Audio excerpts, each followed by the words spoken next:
Okay, अब एक बहुत ही इंटरेस्टिंग कहानी आपके लिए लेकर आ रहे हैं हम, और वो है क्रिप्टो को लेकर। अगर आपसे पूछा जाए कि कोई एक ऐसा बिजनेस जो बिजनेस करने वाले वो भी नुकसान में, बिजनेस करवाने वाले वो भी नुकसान में, और बिजनेस के कस्टमर्स वो भी नुकसान में। तो आप सोचेंगे ये क्या बिजनेस है जिसमें सबके सब लोगों का नुकसान है। जी हाँ, बिल्कुल, ये आपने सही सुना और सही समझा। तो ये बिजनेस है क्रिप्टो का, और क्रिप्टो में कुछ इंटरेस्टिंग और बड़े डेवलपमेंट हो रहे हैं। यानी कि क्रिप्टो में पैसा लगाने वाले इन्वेस्टर्स, उनकी हालत तो आप देख ही सकते हैं। बिल्कुल, क्या हालत है आजकल क्रिप्टो की, नुकसान में।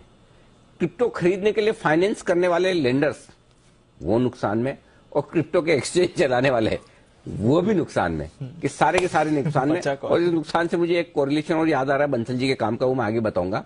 लेकिन उससे पहले ये क्या कहानी है, कौन नुकसान में है, कितने नुकसान में है, क्यों नुकसान में, ये सारी डिटेल्स लेकर तैयार है वरुण दुबे। वरुण बताइए। डेफिनेटली अनिल जी, तो पैसा गया कहाँ ये समझ में नहीं आया, लेकिन चला गया ये समझ में आ गया, है ना। तो अब ये हुआ कैसे? तो वैसे हम देख रहे थे कि लगातार ग्लोबली आप देखिए हर एसेट क्लास में बिकवाली हो रही थी, और इसके चलते क्रिप्टो जो है उसमें बिकवाली तो कुछ ज्यादा ही बढ़ चुकी थी। इंडिया की मैं आपको बात बताऊं तो 1 जुलाई को क्रिप्टो पे टीडीएस लगाना जो है वो सरकार ने शुरू कर दिया था, और इसके बाद आप देखिए ट्रेडिंग वॉल्यूम जो है क्रिप्टो के उसमें जोरदार गिरावट आई है। करीब 98% के आसपास की गिरावट जो है इसके बाद एक्सचेंजेस पे क्रिप्टो के वॉल्यूम्स में देखने मिली है। और सिर्फ ये देश में ही नहीं हुआ, बल्कि अगर आप देखेंगे ग्लोबली भी अगर आप देखेंगे तो क्रिप्टो के ओवरऑल वॉल्यूम जो है, दाम गिरे जैसे क्रिप्टो के वैसे क्रिप्टो के वॉल्यूम्स जो है कहीं ना कहीं लगातार कम होते गए।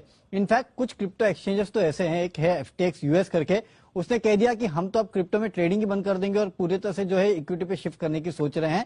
इस तरह के कहीं ना कहीं एक्सचेंजेस की हालत है। अब फंड्स का क्या हुआ, आप देखिए सिंगापुर का एक क्रिप्टो हेज फंड है 3 एरोस कैपिटल, इन्होंने बैंक्रप्सी के लिए कहीं ना कहीं फाइल कर दिया है। अब क्रिप्टो की तेजी के समय ये जो 3 एरो कैपिटल है इनका AUM करीब $10 बिलियन के आसपास होता था, और इन्होंने काफी सारे क्रिप्टोस में पैसे लगाए थे, जैसे कि ल्यूना नाम का एक क्रिप्टो था, और UST जैसे क्रिप्टोस थे, इनमें इन्होंने पैसे लगाए थे। और आपने देखा ल्यूना का हाल क्या हुआ, एक समय था 3 महीने पहले करीब 9,000 रुपए के आसपास ट्रेड करता था। अब अगर आप देखेंगे तो ये पूरे तरह से साफ हो चुका है। सिर्फ यही नहीं, इन्होंने पैसा लगाने तो आता होगा, हाँ भाव तो आता होगा, बताओ तो सही, बताइए क्या। एक पैसा सॉरी, एक पैसा, हाँ एक पैसा, हाँ एक पैसा रह गया, नाम के लिए रह गया। और ब्रोकरेज कितनी लगी उस पे? अगर कोई ले ही ले तो ब्रोकरेज कितनी लगेगी? एक पैसा छोड़ो, वो एक शिबू कॉइन है 0.000 पता नहीं आगे कितने जीरो लगते हैं, उसके बाद नंबर आता है उसमें। अच्छा, ऐसे भी शिबू, हाँ शिबू तो डॉगी का नाम होता है। बट तो डोज कॉइन बनाया था इलॉन मस्क ने, तो उसी के उसमें एक शिबा कॉइन बनाया गया। अच्छा, उसी में से निकला, उसी में से निकला। खानदान तो वही है। तो जी, एक पैसा तो फिर भी जाता है। ये बता रहा हूँ। तो इस 3 एरो कैपिटल ने ना दरअसल पैसे लगाने के लिए फंड जुटाए थे, करीब 5,200 करोड़ के आसपास का लोन जो है इन्होंने लिया था, और अब वो लोन चुकाना भी इन कंपनियों के लिए कहीं ना कहीं पूरी तरह से नहीं लोन चुका पा रहे हैं, तो ये भी एक दिक्कत है। और सिर्फ 3 एरो कैपिटल ने पैसे नहीं, बैंक्रप्सी फाइल नहीं किए, वॉयेजर नाम की क्रिप्टो कंपनी है, उसने भी यहाँ पे बैंक्रप्सी के लिए घोषणा कर दी है। तो लगातार ये जो क्रिप्टो कंपनीज है वो बैंक्रप्सी की घोषणा कर रहे हैं, लेकिन कुछ अपने आप को बचाने की कोशिश कर रहे हो। बचा कैसे रहे हैं कि अगर आप क्रिप्टो एक्सचेंज पे है और अगर आपने ट्रेडिंग नहीं की है तो आपको पेनल्टी भरनी पड़ेगी। यहाँ बिटस्टैम नाम की क्रिप्टो एक्सचेंज है, उन्होंने ट्रेड नहीं करने पे 10 यूरो महीने का चार्ज लगाने की बात की है। यहाँ पे चार्ज उन खातों पे लगेगा जिन पे बैलेंस जो है 200 यूरो से कम है। तो अगर आप क्रिप्टो एक्सचेंज पे और आपका बैलेंस कम है, आपने ट्रेड नहीं किया, तो आपके ऊपर चार्ज लगेगा, और जाहिर सी बात है अपने आप को बचाने के लिए ये चार्ज ले रहे हैं। अच्छा, 10 यूरो पर महीने, 10 यूरो पर मंथ, भले अंदर कुछ मतलब 1 रुपए वाला ये हो तो भी, हाँ कुछ भी हो, अगर आप उस एक्सचेंज पे हो, आपके पास ट्रेड नहीं किया आपने, तो पैसे दो।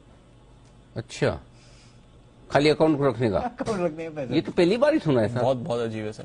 और अगर 1 साल तक ट्रेड नहीं किया तो 200 यूरो ले लेंगे आपसे। अच्छा, वैसे अगर आप देखो 120 यूरो बनता है पर महीने का, बट अगर 1 साल तक आपने नहीं किया तो 200 यूरो हो जाएगा आपका सीधा। फिर तो ऐसा ही कर ले, एक ट्रेड लिया बेच करके खत्म करे, ऐसा ही कर लो, कुछ वॉल्यूम दिखा दो। बट ये नई चीज है सर, अकाउंट इनएक्टिव है या नहीं करा तो। जैन साहब सुनिए पूरी कहानी आपने। बिल्कुल बिल्कुल अनिल जी, बिल्कुल सुनी, और ये तो देखिए होना ही था। और हमने तो एक बार डिस्कशन अपना 3:30 के बाद ही हुआ था, और एक बार शायद मस्ती की पाठशाला में या कोई बीच में निकली थी बात, तो बिटकॉइन को लेकर जब भी कोई सवाल आता मैं तो उस पर रिएक्ट ही नहीं करता। आप तो देखे होंगे कि ट्विटर में मैं कितना जवाब देता हूं सबको, बट बिटकॉइन का कोई पूछे तो वैसे ही दूर रहते हैं, टीवी पे भी नहीं करते हैं, कोई सेमिनार कॉन्फ्रेंस में नहीं करते हैं, और आज वो नतीजा देखने को मिल रहा है। और ये जो चार्जेस है, डोरमेंट अकाउंट होने के चार्जेस जो है, ये सारे सब अनएथिकल, और कहीं ना कहीं देखिए रेगुलेटर्स इतने सक्रिय भी नहीं है, तो इसीलिए सबको हम तो डराते ही हैं। और आजकल के न्यू जेन और न्यू एज ये सारी कई कंपनियां भी आई है, और प्लस जो यंगस्टर्स है, जो जिनको रॉबिनहुड इन्वेस्टर्स हम स्टॉक मार्केट पार्लेंस में बोलते हैं, वो लोग तो मतलब खाली बिटकॉइन की बात करते हैं, और जिसको देखो यही काम कर रहे हैं। सो इट्स गुड दैट ये जल्दी हो गया, और इंडिया में पता नहीं अब कितना हुआ है, पर जितनी स्पीड और जितनी तेजी से यहाँ पे अकाउंट्स खुले, और किस तरीके से ये लोग अगर पैसे लेंगे डोरमेंट अकाउंट्स के, हमारे यहाँ तो हम लोग खुद भी डीमैट अकाउंट्स खोलते हैं तो हम लोग तो नहीं ले पाते हैं, बट यहाँ ये लोग अगर लेंगे तो बहुत बड़ा खर्चा सबको झेलना पड़ेगा। तो सही है। अच्छा कुणाल जी, एक चीज बताइए, थोड़े समय पहले ऐसा ही हुआ था, बंसल जी रिलेट भी कर पाएंगे, बट पर्सनली नहीं ऐसा, मतलब बता रहा हूँ ऐसा। तो पहले अभी वो बीच में थोड़े बैंकों के अकाउंट एनपीओ नहीं होते थे बहुत सारे, तो शराब बनाने वाली बड़ी कंपनी के अकाउंट बैंकरप्ट हो गए, याद है ना? याद है। हाँ, फिर वो देश छोड़ के भी चले गए थे, ये सब हुआ। हाँ, तो तब ये बहुत चलता था कि जो कंपनी शराब बना रही वो दिवालिया होगी, बराबर है? बराबर। जिन बैंकों ने उस कंपनियों को लोन दिया, उनके लोन भी बैड डेट्स हो गए, मतलब बैंक के भी पैसे गए, प्रोमोटर के भी पैसे गए, और पीने वाले के तो जाते ही, आपको पता है। तो फिर कमाता कौन है? पैसा जाता किधर है? बिल्कुल सही है अनिल जी, सत्य बात है ये, और अनिल जी ये बात काफी इंडस्ट्रीज के लिए सही है अनिल जी। तो आप बिल्कुल सही कह रहे हैं, और ये उस समय चला था, और इसका जवाब अनिल जी वही देगा जो सेवन करता हो इस तरह के पदार्थों का।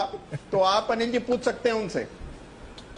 ऐसा तो हम किसी को जानते नहीं भाई, देखो हम किसी को क्या बोले को, हम तो जानते नहीं है, इसलिए पता नहीं, लेकिन ये सवाल तो जरूर है। बाकी हमारा सवाल तो क्रिप्टो पर ही है कि देखो, क्रिप्टो में एक्सचेंज नुकसान में, क्रिप्टो में इन्वेस्ट करने वाले नुकसान में, और क्रिप्टो के अगेंस्ट में लोन देने वाले भी नुकसान में। ये एक मतलब बड़ी टिपिकल सिचुएशन इस वक्त बनी हुई है। एक जमाना था क्रिप्टो में निवेश करने वाले तो पैसा बना रहे थे, काफी बनाए भी, अच्छा खासा बनाए भी, लेकिन अब थोड़ा मामला मुश्किल भरा जरूर है। बिल्कुल। चलिए।